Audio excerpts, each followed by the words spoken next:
Donc, cher maître, chers collègues, bonjour.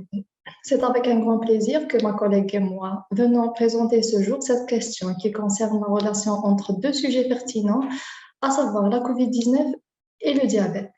Pour cela, on commencera par une introduction, on abordera brièvement les mécanismes physiopathologiques impliqués, puis les facteurs pronostiques, un volet prise en charge thérapeutique et on finira par l'impact de la vaccination sur l'équilibre glycémique. Donc la pandémie à coronavirus qui, depuis son émergence en fin 2019, vient secouer l'ensemble de la planète avec à l'heure actuelle plus de 300 millions de cas et plus de 5 millions de décès. Et le diabète sucré, un problème majeur de santé publique mondiale avec plus de 500 millions de diabétiques dans le monde. Donc la présence d'un diabète a été identifiée comme un facteur indépendant associé à un mauvais pronostic lors des dernières infections à coronavirus, telles que le syndrome respiratoire aigu sévère en 2003 et le syndrome respiratoire du Moyen-Orient en 2012.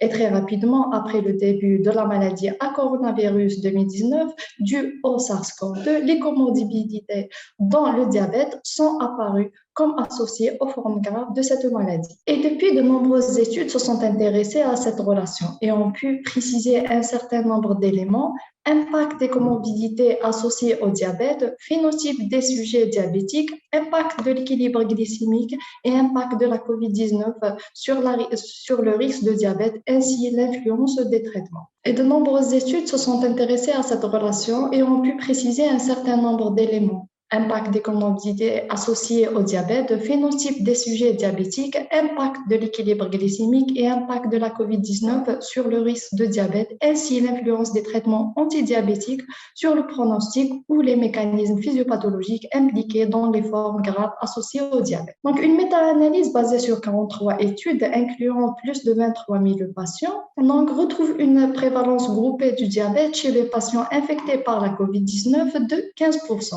Il a été également constaté un risque accru de formes graves associées au diabète, notamment le risque de mortalité avec un risque relatif de 1,61. Une autre étude prospective menée aux États-Unis retrouve aussi que le statut diabétique à la fois de type 1 et de type 2 augmente indépendamment les effets néfastes de la COVID-19. Ce surrisque de la surmortalité nous pousse à nous intéresser aux mécanismes physiopathologiques entre le SARS-CoV-2 et le diabète, qui reste à ce jour complexe, intriqué et incomplètement élucidé. L'interaction entre les deux maladies est bidirectionnelle.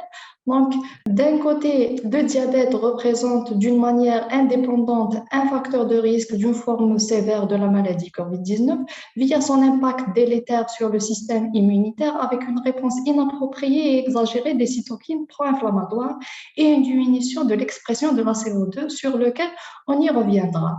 D'autre part, l'infection par le SARS-CoV-2 déséquilibre drastiquement un diabète préexistant et semble aussi pouvoir entraîner l'éclosion de nouveaux cas de diabète. Sur ces schémas, il s'est résumé les mécanismes pathogènes et risques de surmortalité dus au COVID-19 chez les patients diabétiques.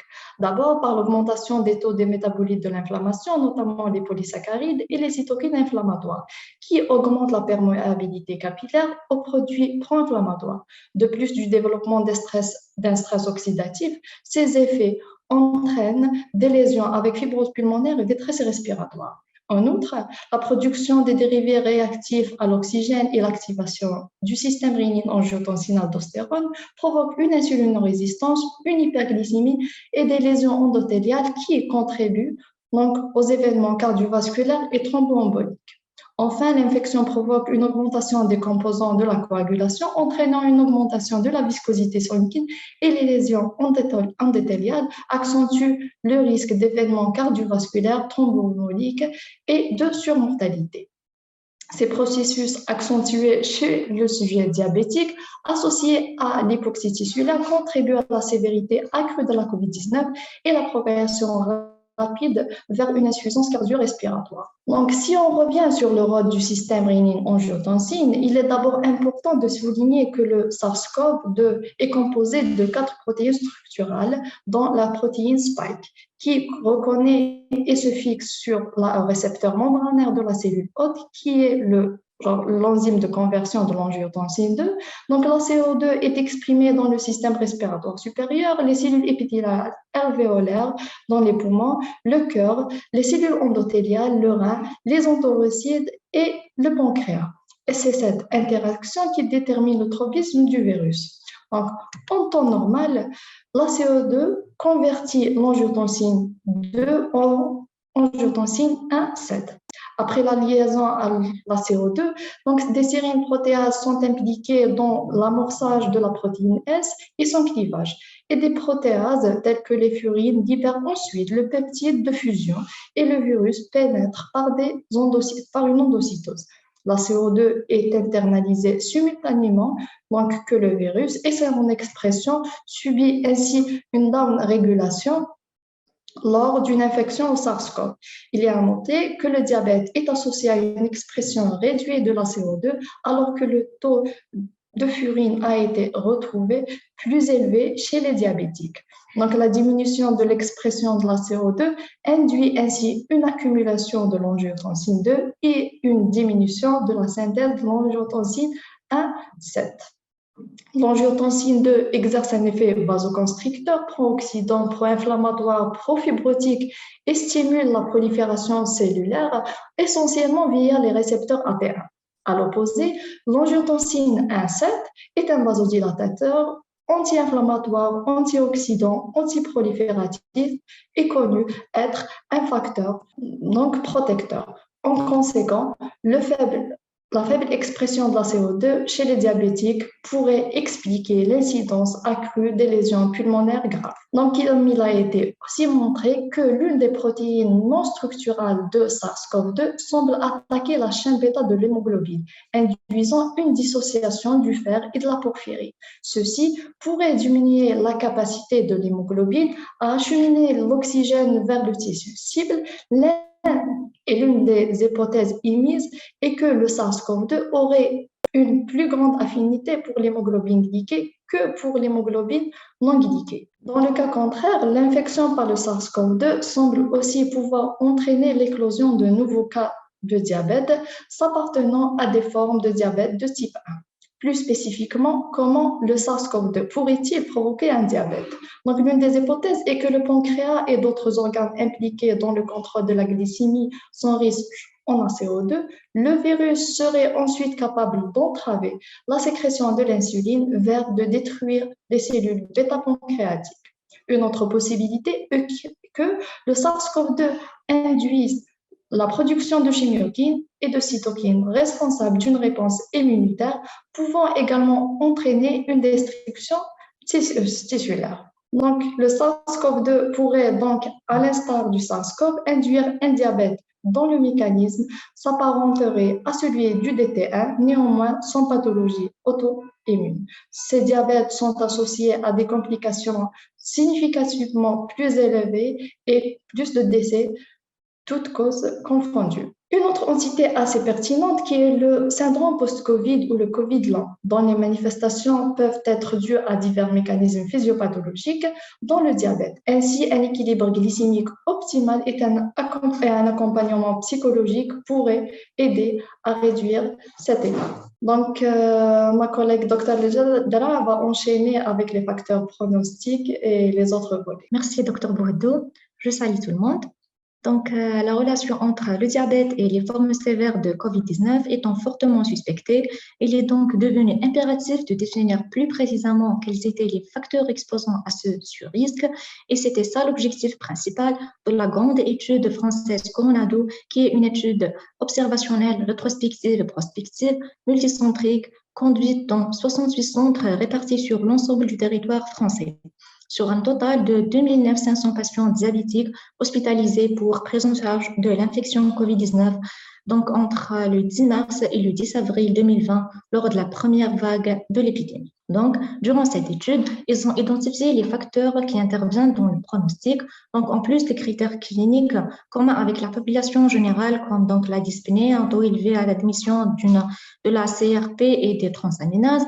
Donc, on note l'âge, essentiellement supérieur à 70 ans, un syndrome d'apnée du sommeil, l'existence de complications micro- et macroangiopathiques du diabète qui doivent attirer notre attention, en particulier sur le risque d'issue fatale, et l'obésité qui associe un risque de décompensation respiratoire précoce nécessitant une ventilation artificielle. Durant cette étude, donc, en revanche, un traitement préalable par metformine et un délai plus long entre l'apparition des symptômes et la nécessité de l'hospitalisation étaient associés à une meilleure survie. Dans cette étude, ils ont identifié l'hyperglycémie au moment de l'admission qui est liée à l'état de stress comme un marqueur de risque de sévérité indépendamment de l'équilibre antérieur de diabète. D'autres études, on peut identifier le déséquilibre antérieur comme un facteur de mauvais pronostic de l'infection, de sorte que HbA1c supérieur à 7,5% témoigne d'un mauvais pronostic. Concernant l'influence du type de diabète, c'est le diabète type 2 qui est considéré de plus comme un facteur de mortalité.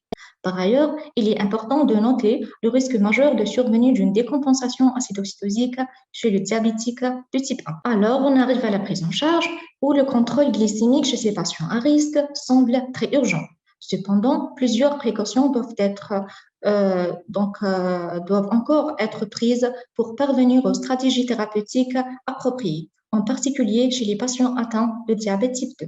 Alors, en premier lieu, il faut identifier les objectifs glycémiques chez chaque patient et qui varient en fonction du profil des patients. Donc, on doit être strict pour les patients jeunes présentant une forme légère. Pour les personnes âgées ou bien les personnes qui sont sous corticothyroïde, on peut être plus large, voire encore plus large en cas d'infection grave. Alors, on remarque que, comme l'insuline, la metformine et les inhibiteurs de DPP4 sont recommandés au premier plan, quel que soit le profil des patients. Par contre, les sulfamides hypoglycémiants et les inhibiteurs de SGLT2 ne sont pas fortement recommandés dans cette situation et doivent être évités, surtout dans les formes sévères. Alors, ce schéma montre mieux les avantages et les risques des antidiabétiques oraux. On commence par la metformine. Donc, en plus de son effet anti-inflammatoire, il a été identifié que la metformine exerce plusieurs effets antifibrotiques dans les poumons. À cet égard, elle peut avoir un potentiel bénéfice aux patients diabétiques infectés par le coronavirus. Cependant, l'acidose associée à la metformine chez ces patients, en particulier dans les cas sévères, doit être notée. Et donc, une surveillance régulière des taux d'acide lactique est recommandée. L'utilisation des inhibiteurs de la DPP4 était significativement et indépendamment associée à une mortalité plus faible et à une pneumonie moins sévère, en raison que la DPP4 humaine associée à la membrane agit comme un récepteur fonctionnel du coronavirus et qui est bloqué par la molécule donc inhibiteur de DPP4. Concernant la glitazone, elle a un effet antifibrotique, mais elle entraîne une forte élévation de l'expression pulmonaire de l'enzyme de conversion, tout comme les analogues de récepteurs de GLP-1, qui ont un effet bénéfique anti-inflammatoire. Donc, jusqu'à présent, la sécurité de l'administration de glitazone et d'agonistes du récepteur GLP-1 nécessite plus de recherche. Concernant les inhibiteurs de SGLT2, donc, ils nécessitent d'être réévalués avec prudence chez les patients atteints d'une forme grave, en particulier chez les patients souffrant de déshydratation, vu le risque d'acidocétose. Et en raison de leur puissant effet hypoglycémiant, les sulfamides doivent être évités. Concernant l'insuline, qui est souvent incontournable, une surveillance fréquente de la glycémie est indispensable pour réduire le taux d'hypoglycémie qui peut être mortel. Alors, en cas de situation aiguë avec risque de dégradation sévère de la fonction rénale, il est recommandé d'interrompre donc la metformine, les sulfamides hypoglycémiants, les glitazones et les inhibiteurs de SGLT2. Sachant qu'une administration précoce d'insuline est associée à une meilleure évolution et une réduction du taux de mortalité. Donc, dans ce cas, un schéma basal plus progressif ou basal bolus est préconisé, avec une surveillance et titration régulière de la dose tout en évitant les hypoglycémies. Sachant que chaque diminution de 0,1 g par litre de glycémie entre admission et le 18e jour d'admission à l'hôpital réduirait de 11% le risque de forme sévère de la maladie. Pour les diabétiques de type 1, l'insuline ne doit jamais être arrêtée chez eux. donc où le risque d'acidocystose augmente dans ce contexte. La surveillance de la glycémie sera réalisée avec des glycémies classiques, vu que les capteurs de glucose pouvant donner des mesures erronées. Les patients diabétiques de type 1 nécessitent une surveillance glycémique intensive en raison du risque de décompensation acidocytosique élevé qui est expliqué par un retard de la prise en charge hospitalière et la survenue fréquente d'hypoglycémie en relation avec un apport alimentaire réduit. Alors, devant ce contexte où les glucocorticoïdes représentent l'une des pierres angulaires dans la prise en charge de la COVID-19, les hyperglycémies cortico-induites posent un autre problème. Les stéroïdes sont la principale cause d'hyperglycémie d'origine médicamenteuse, à cause d'une insulinorésistance, augmentation de la production de glucose et inhibition de la production et de la sécrétion d'insuline par les cellules bêta pancréatiques. Étant donné que près de 94% des cas d'hyperglycémie se développent dans les 2 jours suivant le début de la corticothérapie en milieu hospitalier, les patients non diabétiques qui maintiennent une glycémie inférieure à 140 mg sans besoin d'insuline pendant les premières 24 heures.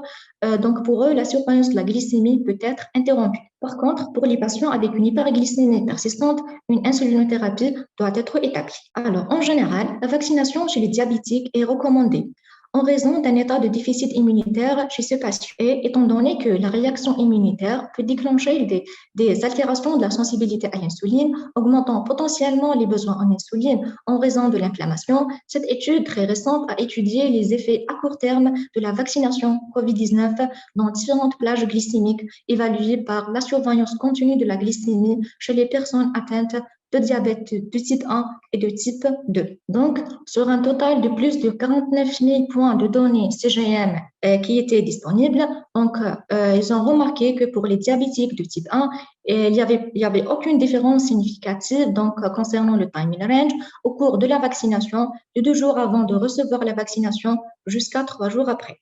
Concernant la dose d'insuline, n'a pas été ajustée en fonction de la vaccination chez les diabétiques de type 1 et les diabétiques de type 2. Alors, pour la variabilité glycémique, donc, elle n'était pas significativement différente, donc, chose qui nous permet de recommander la vaccination anti-COVID-19 à nos patients en toute sécurité. Alors, c'est difficile de conclure à une seule chose devant ce thème très vaste. La parenthèse reste toujours ouverte avec besoin d'autres études pour mieux identifier le point d'attirance bidirectionnel entre COVID et diabète.